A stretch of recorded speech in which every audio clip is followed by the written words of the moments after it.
선전수로죠. 남한의 미군정을 상대로 난폭한 폭력 활동을 전개하라. 폭력 활동을 전개하라 하는데 미군정을 조선 인민을 노예화하기 위해 미국이 설치한 기관으로 매도하라. 그러니까 이 미군정이 어떤가 미국 군이 와서 대한민국을 이렇게 잘 다스려주는 이것을 조선 인민을 노예화하기 위해 미군이 설치한 기관으로 매도하라. 미제국주의는 만악의 근원이다. 이걸 선동하라. 이걸 박헌영에게 지시하죠. 그런데 혹시 여기 장로님들 대구에서 오신 분 없으세요? 대구에서. 네. 제가 왜 그러냐면 이 지령을 받고 제일 먼저 폭동을 일으킨 게 대구의 10월 1일 사건입니다. 여기서 뭐 대구 10일 사건이에요. 1946년 10월 1일 날 미군정의 행정적 무능을 비판하면서 조선 공산당의 주도로 일어난 무장 폭동인데 이때 스탈린의 지도를 받고 박헌영이가 했는데 이 폭동을 일으키는데 이 대구가요 한국의 모스크바였다라고 불릴 정도로 그때 여기가 공장이 많았는데 어마어마한 공산주의자가 대구가 제일 많았다는 거예요. 그 좀 아이러니컬하죠. 근데 지금은 가장 보수적인 데가 대구요. 희한하죠. 그때는 공산당은 제일 많아요. 그리고 가장 기독교가 많았던 데가 평양이에요. 평양. 근데 여러분 평양이 지금은 공산주의의 본거지요. 희한하잖아요. 공산당의 본거지였던 대구는 완전 보수적이고 기독교의 아주 본거지와 같았던 것이 공산당의 본거지로 바뀌어버린 게 평양입니다. 희한하게 역사는 바뀌는 것 같아요. 그러니까 우리가 이제는 다시 한번 정신 차리고 대한민국이 이 공산화되는 것을 우리가 막아야 된다 이 말이에요. 자, 그래서 대구 11 사건이 일어나고 이런 거기에 넘겨서서 보시면 무장 폭도들은 어떻게 해서 이게 대구에 큰 폭동이 일어나냐면 이 공산당들이 대구의 한 병원을 찾아 들어가서 이 노숙자들 죽은 시체들을 병원에서 해부하잖아요. 팔을 자르고 귀를 잘라보고 코도 자르고 이 혀도 잘라보고 그래서 다 연구를 하잖아요.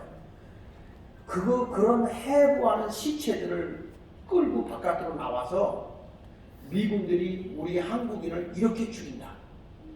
이렇게 잔인하게 코도 잘라내고 귀도 자르고 팔도 자르고 다리도 자르고 생식기도 자르고 막 이런 것들을 다 그 임상 실험하고 있는 그런 시체들을 갖다가 이 임상 실험하는 걸 갖다가 바깥에다 보여주면서 폭동을 유도한 거예요. 그러니까 여러분 지금 우리가 이 윤석열 대통령이 되고 나서 잘 유심히 봐야 돼. 이 김영삼 대통령 때도 사건 사고가 제일 많았잖아요. 지지율이 높을 때 사건 사고가 제일 많았다. 우연히 이 사건이 일어났을까? 저는 이걸 이상하게 보는 거예요. 대통령이 바뀌자마자 이태원의 사건도 이게 우연일까?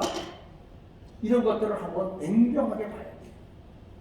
그런데 탄핵 촛불 들고 나오기 시작할 때 광화문 세력 때문에 촛불이 꺼진 거예요, 여러분. 이거를 모르면 접시물에 코 담그고 죽는 게 낫습니다. 지금 저들이 일어나려고 해도 워낙 광화문의 세력이 강력하게 싸워주고 있기 때문에 그 화력이 박근혜 대통령 때 탄핵운동이 일어나지 않는 거고 이명박 대통령 때 그 광우병 사건도 다 거짓말이잖아요. 이런 것들이 전부 다 막 불같이 일어났잖아요. 국민을 선동하고. 근데 그때만 해도 맞짱을 떠서 붙어줄 만한 세력이 없었어요.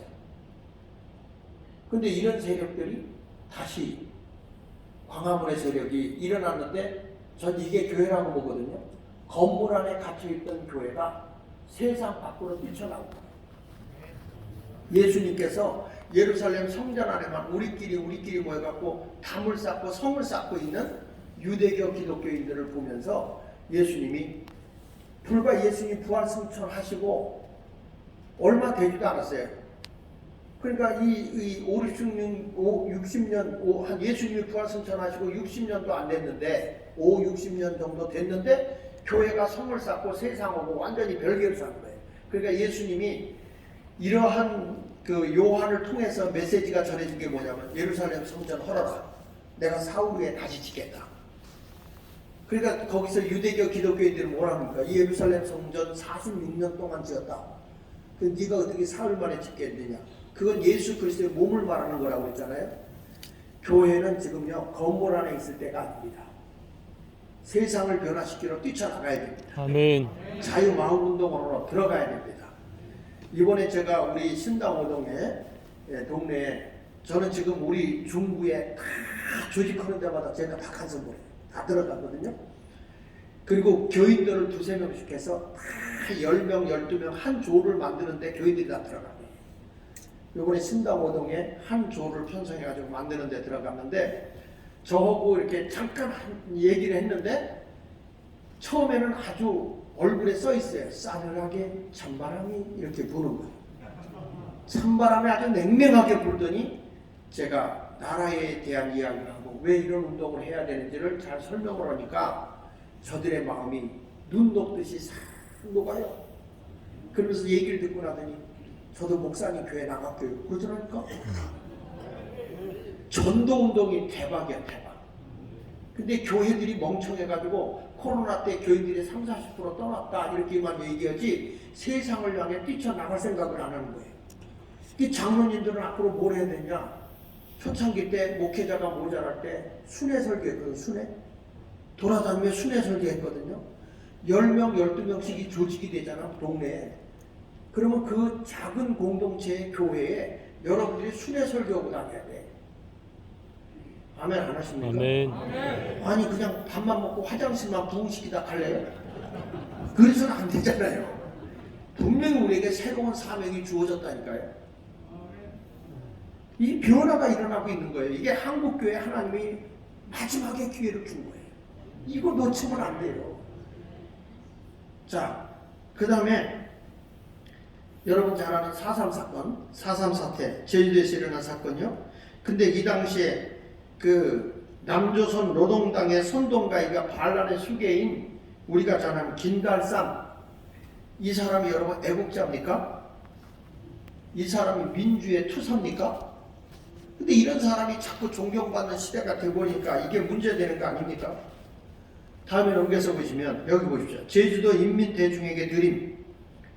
미제의 분할 침략으로부터 조국의 민족 주권을 방어하기 위하여 싸우는 인민들에게 영광을 드리자. 이게 제주도 4.3 사건이 일어났을 때 이런 얘기. 이 당시에 제주도가 전체 인구가 27만일 때 이 남로당에 가입된 숫자가 8만이야, 8만. 그러니까 이 당시에 누가 공산주의자고 아닌지 몰라가지고 애매하게 민간인들도 피해를 많이 입었어요. 제주도에 그렇게 억울한 일을 당한 사람도 있지만 실질적으로 이 당시에 지도자적인 역할을 했던 그런 빨갱이들을 민주투사로 인정해버리는 이런 문제가 있었다는 거죠. 이런 간첩들이 막 들고 일어나는 거예요. 영웅이 돼서 튀어나오기 시작하는 거예요.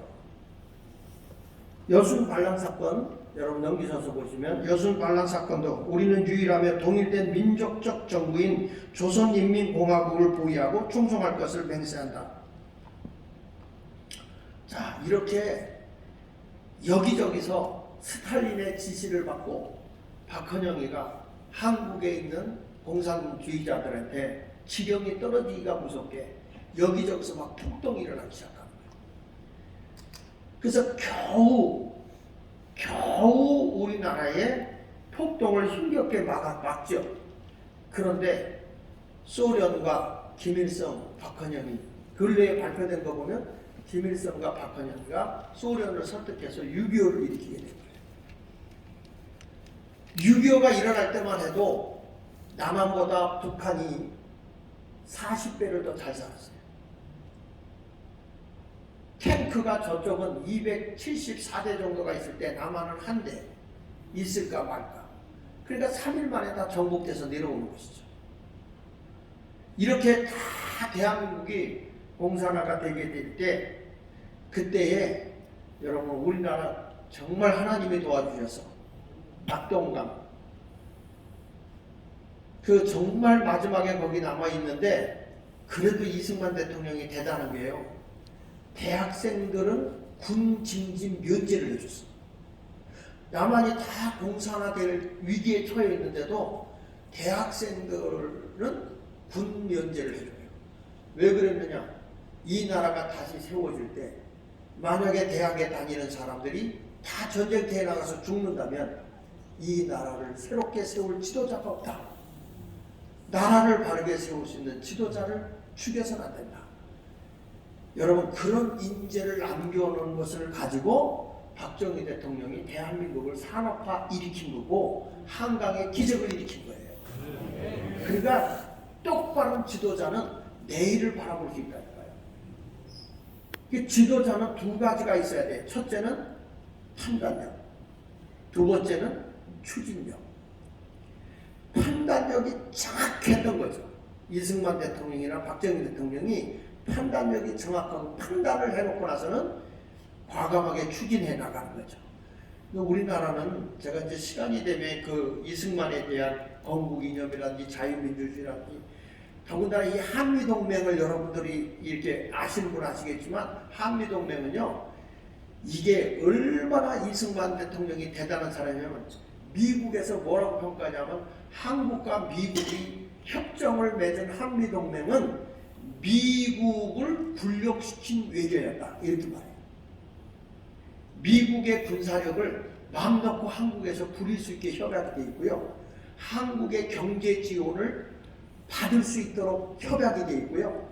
그러면서 거기다가 동등한 위치에서 미국이 무슨 일이 생기면 우리 대한민국의 군인을 굴로 보낸다고 했어요.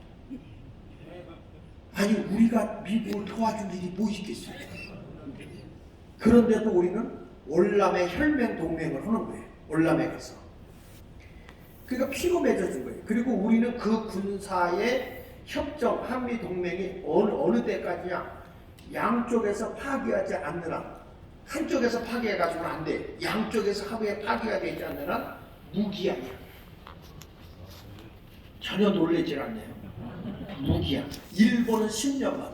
그래서 일본 애들이 뭐라고 하냐면 우리도 한국처럼 해달라. 그랬더니 미국에서 너희는 안 돼. 한국만. 왜 그랬을까요? 이승만 대통령은요 미국 사람들보다 영어를 더 잘했고 그리고 이 사람이 조지 워싱턴 대학을 나왔고 그 다음에 프린스턴 대학을 나왔고 하버드를 나오면서 그 인맥을 다 장악하고 메가더라든지 그 다음에 그 유명한 하이츠 목사라든지 하여튼 해리스 목사님 이게 상원 의원들이 모여있는 원목이에요. 원목. 근데 그 와싱턴에 파운드리 감리교회 목사였거든요. 이분이 상원들을 다 장악해가지고 6.25가 일어났을 때 미군을 파병하도록 설득할 수 있는 그러니까 이승만 대통령의 인맥이 대한민국을 돕게 했던 것이죠.